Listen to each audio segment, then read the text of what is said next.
For years, Luka Doncic has been a spectacle and impossible talent wrapped in a frame that never quite seemed built for the grind. The no-look dimes, the step-back threes, the ice-cold clutch buckets, his magic has been undeniable. But it always came with a caveat. Luka was breathtaking, but Luka was also burdened. His body often betrayed him, his conditioning came into question, and when the game slowed down under playoff pressure, he looked tired, drained, even human.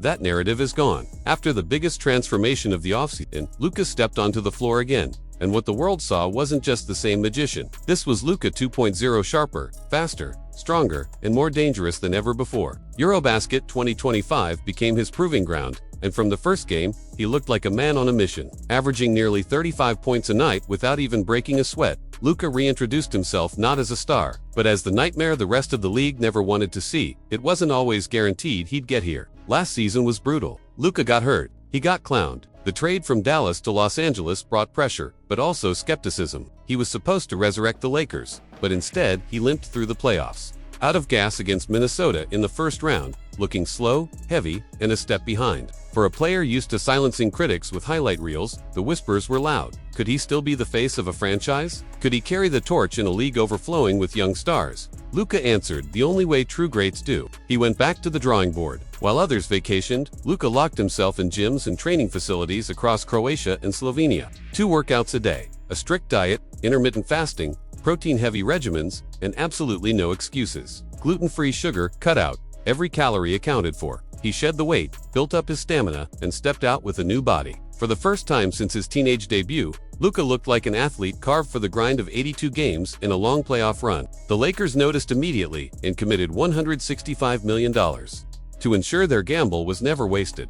But money doesn't silence doubt, performance does. EuroBasket gave him his stage, and Luka lit it on fire. Slovenia wasn't supposed to compete, missing key players, undermanned, and facing giants of Europe. They weren't expected to survive the group stage, let alone make noise in the knockouts. All the pressure sat squarely on Luka's shoulders, and for him, it was the perfect storm. He opened with 34 points and 9 rebounds against Poland, then 39 against France in a near-upset thriller. He followed it with a triple-double against Belgium and 26 more against Iceland. By the time Slovenia faced Israel, Luka was practically toying with defenders, dropping 37 points, 11 boards, 9 assists, 3 steals, and a block in one of the most complete stat lines the tournament had ever seen. Slovenia advanced, and in the round of 16 against Italy, Luka delivered his masterpiece. He scored 22 in the first quarter, 30 by halftime, finishing with 42 points and 10 rebounds on surgical efficiency. Slovenia stunned Italy, 84-77, because Luka simply refused to lose. Against Germany, the eventual champions, Luka threw everything he had at them, 39 points, 10 rebounds, and 7 assists, the most ever scored in a EuroBasket quarterfinal. But even that wasn't enough to topple the favorites. Slovenia's run ended there, but Luka's legend grew, averaging 34 points, over 7 assists, 8 rebounds, and 3 steals per game on 65% true shooting. He put together one of the most dominant tournament runs in international history. It wasn't just numbers, it was leadership. Luka passed the legendary Drazen Petrovic on EuroBasket's all-time scoring list, climbed to 3rd in scoring average, and led the entire tournament in points, steals, and efficiency. For years, critics pointed at his defense as his weakness, the tax he had to pay for being so brilliant offensively. At EuroBasket, that narrative cracked. Luka locked in. He fought over screens, rotated with purpose, and even earned buzz as a legitimate defensive player of the tournament. This wasn't just Luka, Magic, it was Luka fully weaponized, and that's what makes this moment different. We've always known Luka could score. We've always known he could bend defenses with his playmaking. But this version, the leaner, faster, sharper, Luka showed something else. He could dominate every facet of the game. He could lead a team undermanned to the brink of glory. He could defend, he could last. He wasn't conserving energy anymore. He was controlling the pace, sprinting in transition, closing out shooters, and still hitting stepbacks late in games like it was nothing. The numbers alone were staggering: 34.7 points per game, 7.1 assists, 8.3 rebounds, 3.2 steals, a tournament-leading efficiency rating of 36.7, first in scoring, first in steals, first in efficiency, second in assists. Nobody matched his all-around dominance. Slovenia's net rating with Luka on the floor, plus 33. Without him, minus 21. He didn't just swing games, he defined them. That level of impact is unheard of in international play.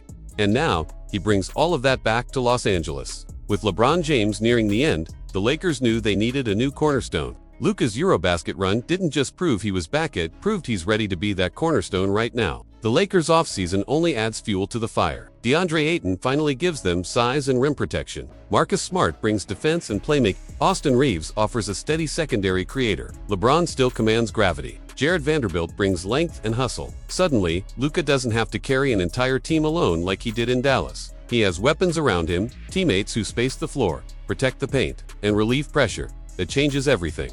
No more collapsing under double teams possession after possession. No more empty gas tanks in the fourth quarter. Luka can pick his spots, conserve energy, and still dominate when it matters most. Pair that with his improved conditioning, and for the first time, it feels like nothing is out of reach.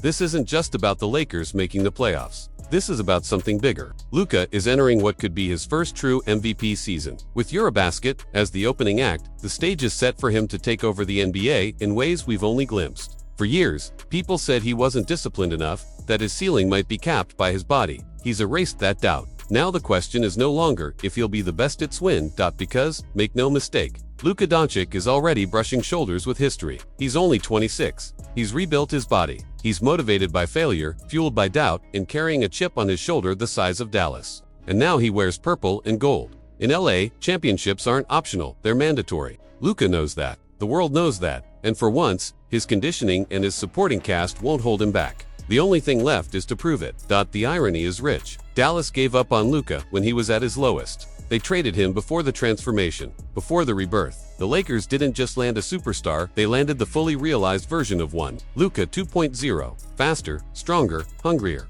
With EuroBasket as proof, the NBA better brace itself. Because we're not just watching a superstar grow, we're watching a legend form in real time. So now the question shifts from can Luka to who can stop him? And after what the world just witnessed, the answer might be nobody. What do you think? Can Luka and the Lakers really go all the way this year? Or will the pressure catch up to them? Drop your thoughts down below, and if you enjoyed this breakdown, make sure to hit that like button. Subscribe to the channel and turn on notifications. This season is about to be historic, and you won't want to miss what's coming next.